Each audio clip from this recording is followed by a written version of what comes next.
একাত্তর নিয়ে পরাজিত আওয়ামী বামেরা উঠে দাঁড়াইতে চাইবে, এই দাঁড়াইতে চাওয়ার সাথে শক্তভাবে বিএনপি পাশে দাঁড়াইতেছে, এটাই সমস্যা। আওয়ামী লীগ তার ফ্যাসিস্ট শাসনের বৈধতা উৎপাদনের জন্য একাত্তরকে ব্যবহার করেছিল। বিএনপি মনে করতেছে তারা একাত্তরকে ব্যবহার কইরা তার প্রধান প্রতিপক্ষ জামাতকে ঘায়েল করে দিবে। কামডা গলে বিএনপি ভালো করতেছে। বিএনপিরা হারাইতে বাংলাদেশের জনগণের বেশি বেগ পাইতে হবে না। কারণটা এইটা না যে একাত্তর বিএনপি বিরোধী শক্তিকে বিব্রত করবে, কারণটা হইতেছে এই সফট পলিটিক্যাল অস্ত্রকে বিএনপি কিভাবে ইউজ করবে সেটা না জানা। এই সফট অস্ত্র ভালো মতো ইউজ করতে না জানলে নিজের হাতেই ফাইটা যেতে পারে। একাত্তর নিয়ে আমার কিঞ্চিত লেখাপড়া আছে, মানে মুক্তিযুদ্ধের বয়ানে ইসলাম লেখার সময় আমি একাত্তরের এমন কোনো প্রকাশিত দলিল নাই যেটা খুঁটায় খুঁটায় পড়ি নাই। তো এটা পড়ে যা বুঝেছি যে একাত্তরের ইতিহাস এত মিছা কথা দিয়ে ভর্তি, এত কন্ট্রাডিকশনে ভর্তি, এত বাটপাড়িতে ভর্তি যে এইটারে হুতায় দেওয়া পানি ভাতের কাজ। বদরুদ্দিন ওমরই কইছেন যে একাত্তরের ইতিহাস 90% মিছা কথা। এই ইতিহাস আর চেতনারে উড়ায় দেওয়া, জয় বাংলা কইরা দেওয়া বা হাতের কাজ। একাত্তরের নৌকায় বৈশা আওয়ামী লীগ যে কিনা একাত্তরের ফার্স্ট ডিভিশনের প্লেয়ার সেই ডুবিছে, আর একাত্তরের সেকেন্ড ডিভিশনের প্লেয়ার বিএনপি আরো ডুববি। এখন অনেকে কইতে পারে তাইলে আমরা একাত্তর নিয়ে করমুটা কি? এর কথা কমু না? অবশ্যই কমু, অনেক বেশি কমু। একাত্তরকে একটা বিগেস্ট হিস্টোরিক ইভেন্ট হিসাবে আমাদের লেন্সে পাঠ করা লাগবে, আমাদের নিজেদের চোখে দেখা লাগবে, ইন্ডিয়ার চোখে না, আওয়ামী লীগের চোখে না, বাটপাড়ি আর মিথ্যাচারের লেন্সে না। তাহলে সেটা কেমন হবে? কোন লেন্সে? আমাদের নিজেদের লেন্সে, আমাদের নিজেদের চোখে। আমাদের নিজেদের চোখে দেখাটাই সারা দুনিয়া নেবে, বাংলাদেশের বেশিরভাগ মানুষ নেবে। আপনারা দেখেছেন 1971 নিয়ে, 6 দফা নিয়ে, ভাষা আন্দোলন নিয়ে আমি মেলা বাংকার ব্লাস্টার এপিসোড করেছি, আমাদের গেলাইছে অনেক, কিন্তু পাল্টা আর্গুমেন্ট কিন্তু কেউ তুলতে পারে নাই। আজকেও আমি এমন একটা জায়গা নিয়ে আলাপ করব সংক্ষেপে, এই আলাপটা পরে আরো বিস্তারিত করা যেতে পারে, কিন্তু দেখবেন যে এইভাবে আগে ভাবা হয় নাই।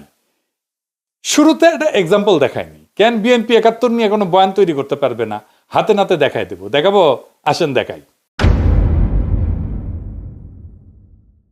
বিএনপি একটা ভিডিও বানাইছে তার নির্বাচনী ক্যাম্পেইনের জন্য, প্রচুর আবেগ নিয়ে বানানো। থিম হইতেছে মুক্তিযুদ্ধ আর 2024-এ 2 জেনারেশনের 2 আহত যোদ্ধা কিভাবে দেশের জন্য কাজ করবে বা করতেছে। এইটা সাহেব দেখান, ওই অংশটা দেখান। কিভাবে হলো?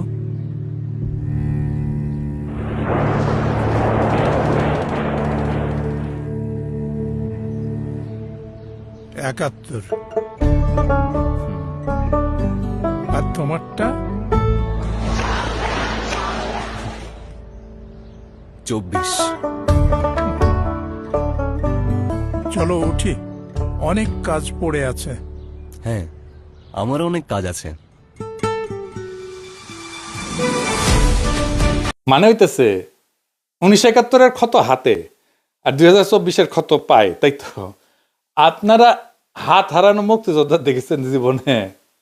কদাচিৎ দেখতে পারেন, আমি দেখি নাই। যা দেখেছি সবই পা হারানো যুদ্ধাহত মুক্তিযোদ্ধা। সেলিব্রেটেড কর্নেল তাহের, উনি ছিলেন পা হারানো। মুক্তিযোদ্ধা পুনর্বাসন কেন্দ্র শ্যামলীতে যেটা ছিল, এখনো আছে, সেইখানে থাকতেন যুদ্ধাহত মুক্তিযোদ্ধারা। সকালবেলা ওনাদের হুইল চেয়ার নিয়ে বাইর হইতেন, শহীদ মিনারে আসতেন, স্মৃতিসৌধে যাইতেন, সবাই পা হারানো। এইটা সাহেব যুদ্ধাহত মুক্তিযোদ্ধা লিখে সার্চ দেন না গুগলে, দেখেন সবাই হুইল চেয়ারে। এইটা যুদ্ধের স্বাভাবিক ক্যাজুয়ালিটি। যুদ্ধে পা হারায় বেশি যুদ্ধাহতরা। তার মানে এরা মুক্তিযুদ্ধ বলে বলে চিৎকার করবে, কিন্তু রিয়েল মুক্তিযুদ্ধ জিনিসটা নিয়ে গভীর বোঝাপড়া নাই, দরকারও নাই। কারণ ভোটের জেতার জন্য তো এটার কথা কইতেছে, জামাতকে হারানোর জন্য এই কথা কইতেছে।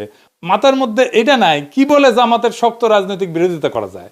ভোটের জন্য কিন্তু আসলে রাজনৈতিক বিরোধিতারও দরকার নাই। আপনারা হাদির ক্যাম্পেইন দেখছেন না?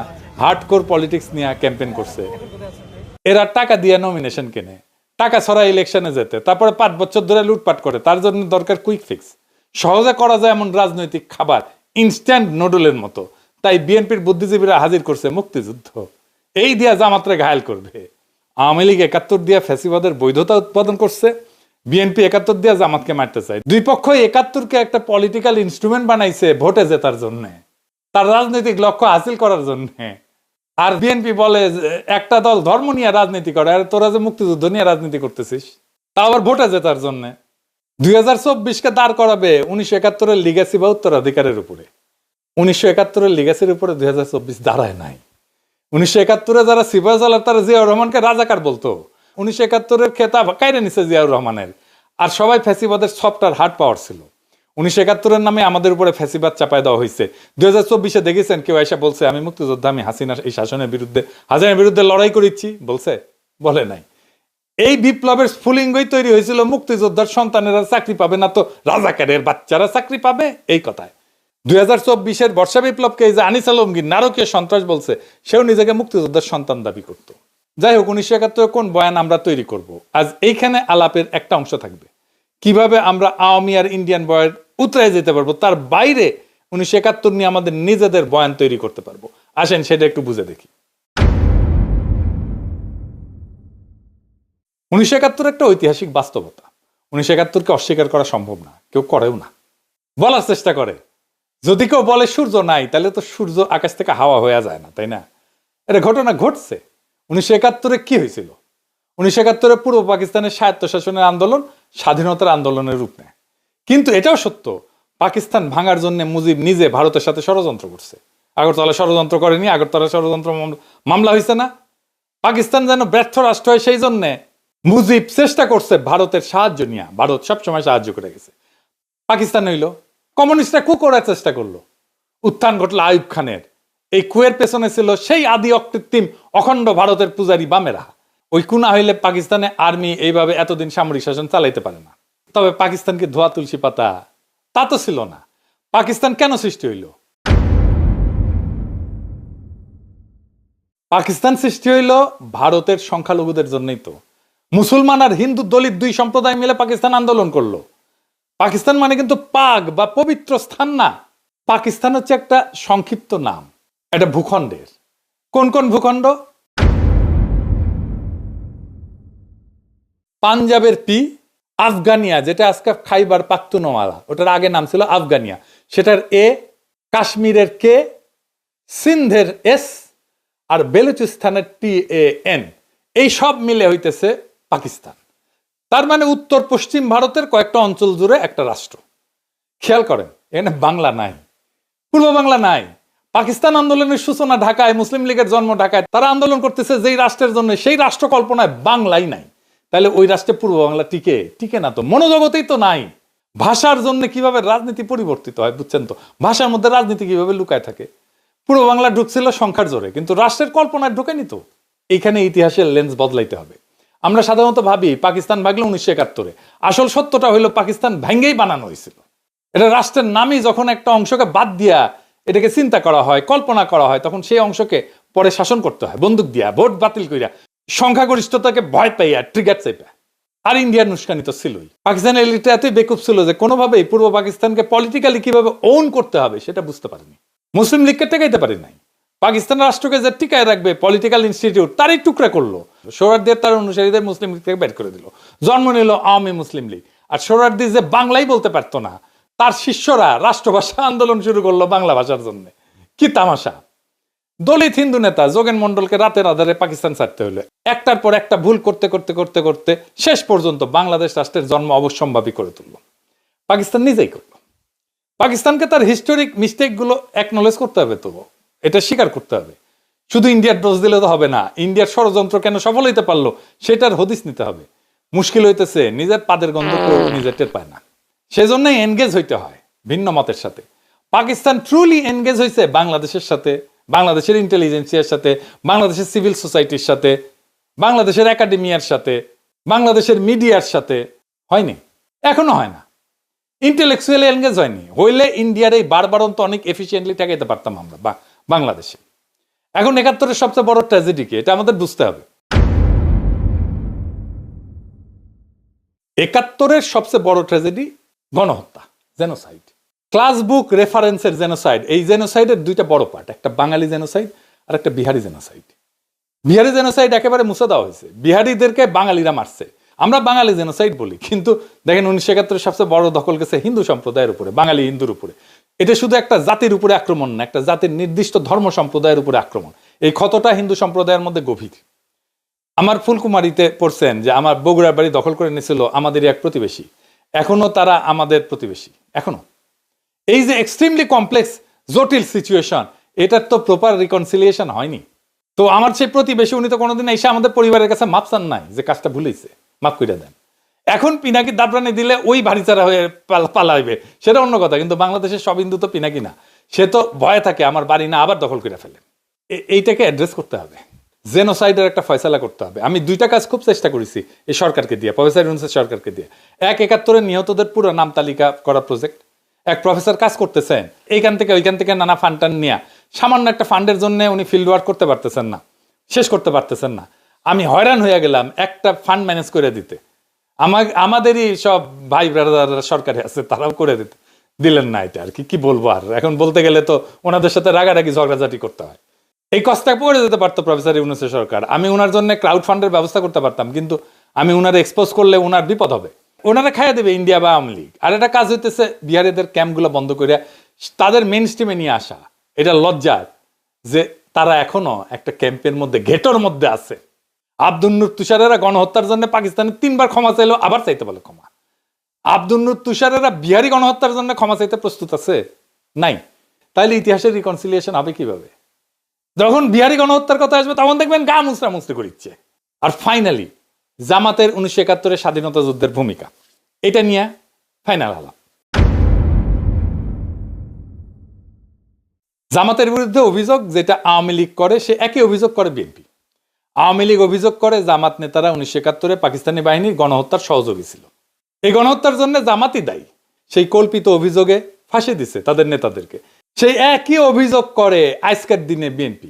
1971 সালে আমরা যে স্বাধীনতার যুদ্ধ করলাম পাকিস্তানিদের থেকে বেরোয় আসার জন্য, তখন আপনারা শুধু বিরোধিতাই করেন নাই, ওই পাকিস্তান সেনাবাহিনীর সঙ্গে হাত মিলিয়ে গণহত্যা করেছেন। এই কথা বলতে আমার কোনো দ্বিধা হয় না। কিন্তু খালেদা জিয়া সেই বিচার সম্পর্কে কি বলেছিল শুনেন। আমি বলতে চাই, আজকে মুজাহিদি, সাইদি, দেলোয়ার হোসেন সাইদি, কামরুজ্জামান, কাদের মোল্লা, এদের সবাইকে তারা মিথ্যে মামলা দিয়ে গ্রেফতার করে রেখে দিয়েছে। তারা ভেবেছে তারা স্বাধীনতা বিরোধী বলে তাদেরকে গ্রেফতার করেছে। আমি বলতে চাই, আজকে তারা যে অবস্থা করেছে, গোপন চুক্তি করে, স্বাধীনতার পরেও যে গোপন চুক্তি করেছে, স্বাধীনতা বিরোধী শক্তি হলো এই আওয়ামী লীগ, হলো স্বাধীনতা বিরোধী শক্তি, দেশের বিরোধী শক্তি হলো এই আওয়ামী লীগ। আগে তাদেরকে আগে ব্যবস্থা করতে হবে, তবেই এই দেশ নিরাপদ হবে, স্বাধীন হবে।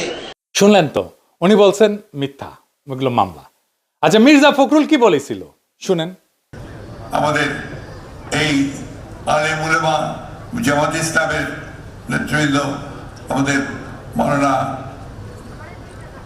নিজামী সাহেব, জামান সাহেব, কাশেমি সাহেব, এই পত্রিকার যে প্রকাশক ছিলেন তাকে সহ অনেকে মৃত্যুদণ্ড, সালাউদ্দিন সাহেব সহ তাদেরকে মৃত্যুদণ্ড দেওয়া হয়েছে মিথ্যা মামলায়। শুনেছেন তো, সেও বলে হাম্বা, মানে তারও ওই একই কথা। আমাদের সময় একটা বিজ্ঞাপন ছিল এইরকম, গরুকে জিজ্ঞেস করে তোমার কি কথা, সে গরু এখন চিৎকার দেয় হাম্বা, বলে ওরও সেই একই কথা। আর এখন বলে স্বাধীনতার পরাজিত শক্তি মাথাচাড়া দিয়ে উঠতেছে, ওদের নস্যাৎ করে গণতন্ত্র প্রতিষ্ঠা করবি নাকি। এবার বলে একটা দল গণহত্যা চালাইছিল, মানে জামাত চালাইছিল গণহত্যা। শুনেন, পাকিস্তান আন্দোলন করতে মুসলমানরা পাকিস্তানের মুসলমান ভাইদের স্বার্থ রক্ষার জন্য, মুসলিম, তখন আপনাদের নেতা মওদুদী এটা বিরোধিতা করেছিল, ঠিক না? আর আজকে আবার 1971 সালে আমরা যে স্বাধীনতার যুদ্ধ করলাম পাকিস্তানিদের থেকে বেরোয় আসার জন্য, তখন আপনারা শুধু বিরোধিতাই করেন নাই, ওই পাকিস্তান সেনাবাহিনীর সঙ্গে হাত মিলিয়ে গণহত্যা করেছেন। এই কথা বলতে আমার কোনো দ্বিধা হয় না। জামাত রাঙ্গি রাজাকার ছিল শুনেছেন না, গোলাম আজম রাজাকার শুনেছেন না, গোলাম আজম রাজাকার ছিল না পাগলা, গোলাম আজম রাজাকার ছিল না রে বেকুব, ছিল শান্তি কমিটির মেম্বার, ছিল শান্তি কমিটির নেতা। রাজাকার ছিল প্যারামিলিটারি ফোর্স, আমাদের আনসারের মতো, তাদের ড্রেস ছিল, ইউনিফর্ম ছিল, ব্যারাকে থাকতো, রেশন ছিল, আর গঠিত হয়েছিল সাধারণ মানুষকে দিয়ে। রাজনৈতিক কর্মী ছিল তারা, মুসলিম লীগ, জামাত না। জামাত তখন এত বড় তৃণমূলের অর্গানাইজেশন ছিল না। আমার কথা বিশ্বাস করার দরকার নাই, বিদেশি নিউজ থেকে রাজাকার দেখেন কারা ছিল, পোশাক আশাক সহ, ওদের দাড়ি টুপি ছিল না, দেখেন। the government has organized a paramilitary force called Razakars. The Razakars' main duties are roadblocks, often carried out with a great show of force, and sentry duties around the main government installations.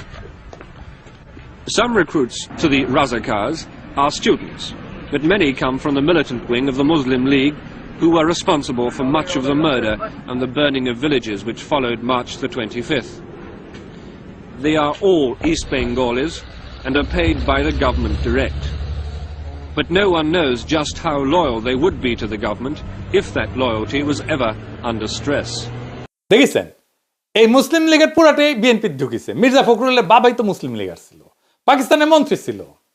আমির খসরু মাহমুদের বাবা মুসলিম লীগার ছিল। মির্জা ফখরুল দাবি করে তার বাবা 1971 শরণার্থী শিবিরে ছিলেন, একজন পাকিস্তানের মন্ত্রী। মুসলিম লীগ করার লোক কেন ইন্ডিয়া পালাবে 1971-এ?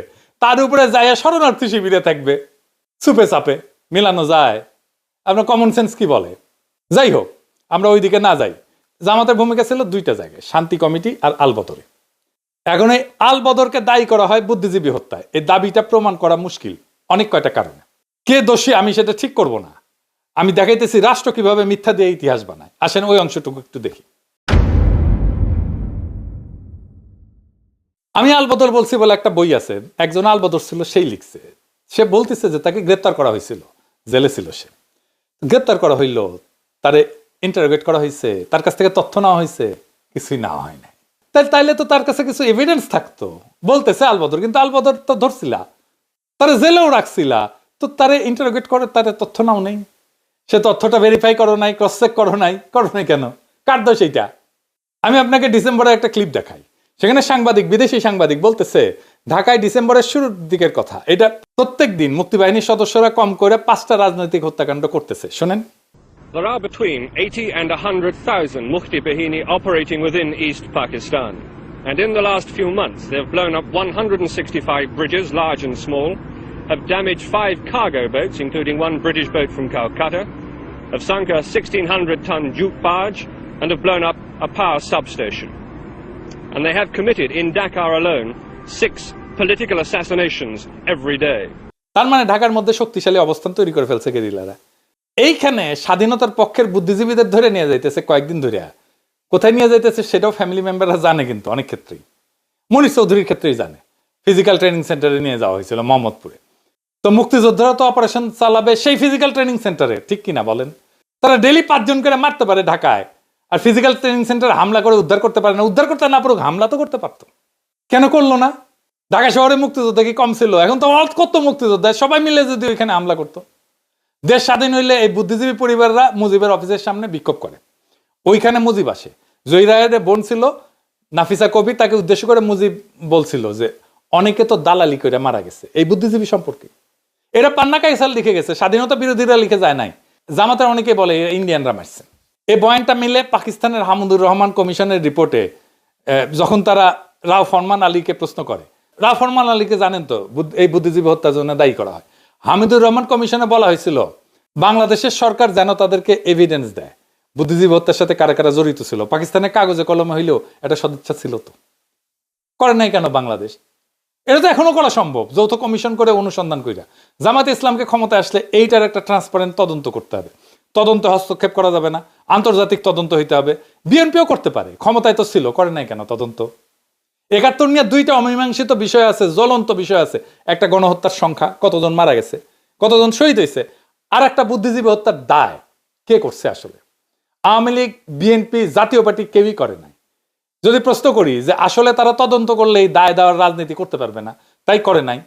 মানিক বন্দ্যোপাধ্যায়ের প্রাগৈতিহাসিক বলে একটা উপন্যাস ছিল, ওইখানে এক ভিখারি, তার পায়ে একটা ঘা ছিল, বিভৎস ঘা, ওই ঘায়ে চিকিৎসা করতো না, কারণ চিকিৎসা করলে ভালো হয়ে যাবে, আর ঘা দেখায় ভিক্ষা করতে পারবে না। তাই আওয়ামী লীগ, বিএনপি এই ক্ষতের কোনো চিকিৎসা করেনি 71 নিয়ে, কারণ চিকিৎসা করলে মুক্তিযুদ্ধের চেতনা বেচা ভোটের রাজনীতি করতে পারবে না।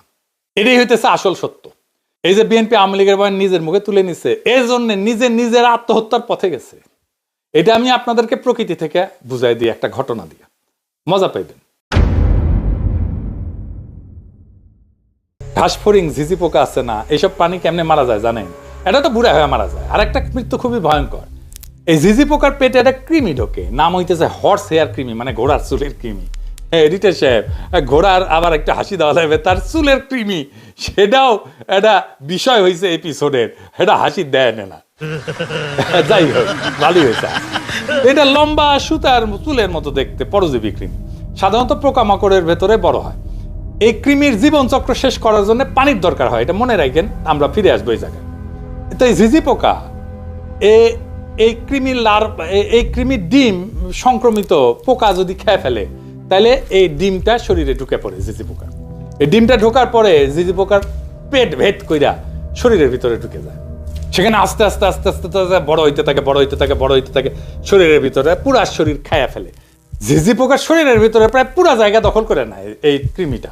এই কৃমি এতই বড় হয় যে অনেক সময় এই কৃমির দৈর্ঘ্য ঝিঝি পোকার শরীরের চাইতে কয়েক গুণ বেশি হয়ে যায়। তো ঝিঝি পোকা যা খায় তার পুষ্টি কৃমি শুষে নেয়। ঝিঝি পোকা ধীরে ধীরে দুর্বল, অপুষ্ট, নিয়ন্ত্রণহীন হয়ে পড়ে, অসুস্থ শরীর, দূষিত রক্ত হয়ে পড়ে। সবচেয়ে ভয়ঙ্কর ধাপ হইতেছে, এই কৃমি ঝিঝি পোকার মাথা, মগজ নিয়ন্ত্রণ করে, চিন্তা নিয়ন্ত্রণ করে, মাইন্ড কন্ট্রোল করে। কিভাবে? এই কৃমি ঝিঝি পোকার স্নায়ুতন্ত্রে একটা রাসায়নিক সংকেত দেয়, এটাকে বলে, ডাক্তারি ভাষায় বলে নিউরোঅ্যাক্টিভ কম্পাউন্ড। ফলে ঝিঝি পোকার স্বাভাবিক ভয়ের প্রতিক্রিয়া নষ্ট হয়ে, ঝিঝি পোকা পানিকে ভয় পায়, কিন্তু তখন পানির দিকে আকৃষ্ট হয়ে যায়। স্বাভাবিকভাবে পানি এলায় চলে, কিন্তু ওইটার জন্য সে পানির দিকে যাইতে থাকে, ঝাঁপ দেওয়ার জন্য। তারপরে পানিতে ঝাঁপ দেয়, ঝিঝি পোকা ঝাঁপ দিয়ে মারা যায়। তখন ওই কৃমি ঝিঝি পোকার পাছা ফুইরা বের হয়ে আসে, ঝিঝি পোকা মারা যায়, আর কৃমি তার নতুন আশ্রয়ের খোঁজে যায়। ঝিঝি পোকা হইতেছে বিএনপি, আর ইন্ডিয়ান আওয়ামী লীগ হইতেছে ওই কৃমি, সেকুলার, সেন্ট্রিস্ট, লিবারাল, ডেমোক্রেট কৃমি, যেমন ওয়াকারের পথবালক তাসনিম খলিল, এরা ঢুকিছে। এরা সেই কৃমি বিএনপি ঝিঝি পোকার মধ্যে ঢুকিছে। আর মুক্তিযুদ্ধের চেতনা হইতেছে সেই নিউরোঅ্যাক্টিভ কম্পাউন্ড, সেই ইন্ডিয়ান ন্যারেটিভ, যেটা দিয়ে আওয়ামী লীগ আর ইন্ডিয়া বিএনপির মস্তিষ্ক নিয়ন্ত্রণ করতেছে। বিএনপির মধ্যে তো ইন্ডিয়ান র আছে, আমার কথা না, এটা বিএনপির নেতার কথা, বড় নেতার কথা, আলতাফ ভাইয়ের কথা শুনেন। বিএনপির কিছু লোক আছে যারা নন আননোন না, নূতন না, পুরানা, নন রয়ের এজেন্ট, তারা এই দেশে যদি 100 টাকা কামাই করে, 90 টাকা তারা ইন্ডিয়াতে পাঠায়। এখন বিএনপি ঝিঝি পোকার মতো পানির দিকে ঝাঁপ দিতে যেতেছে। আগামী নির্বাচনে ভরাডুবি হইলে বিএনপির পাছা ফাইটে আওয়ামী লীগের কৃমি বের হয়ে আসবে পরিপুষ্ট হইয়া। বাংলাদেশে আবার আওয়ামী লীগের পুনর্জন্ম হবে, বাংলাদেশের একটা ট্রু ন্যাশনালিস্ট পলিটিক্যাল পার্টির ধ্বংস কইরা তার ধ্বংসস্তূপ থেকে আওয়ামী লীগ উত্থিত হবে। এইভাবে, ঠিক যেইভাবে মুসলিম লীগ ধ্বংস হয়েছিল, তার মধ্যে থেকে আওয়ামী লীগ বাড়াইছিল। এখন তাই আমাদের বৃহত্তর রাজনৈতিক ফ্রন্ট করা ছাড়া উপায় নাই। বিএনপি শেষ, বাংলাদেশের স্বাধীনতা সার্বভৌমত্ব রক্ষার জন্যই আমাদের লাগবে একটা নতুন ন্যাশনালিস্ট ফ্রন্ট।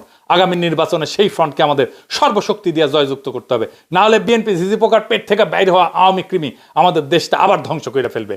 এইটাকে কি আমরা হইতে দেব? কখনোই না। এইটাকে আমাদের থামাইতে হবে, বাংলাদেশ রাষ্ট্রটাকে আমাদের রক্ষা করতে হবে। এটাই জুলাই, এটাই 2024-এর বর্ষা বিপ্লবের শিক্ষা। আমরা বাংলাদেশকে রক্ষা করব ইনশাল্লাহ। ইনকিলাব জিন্দাবাদ।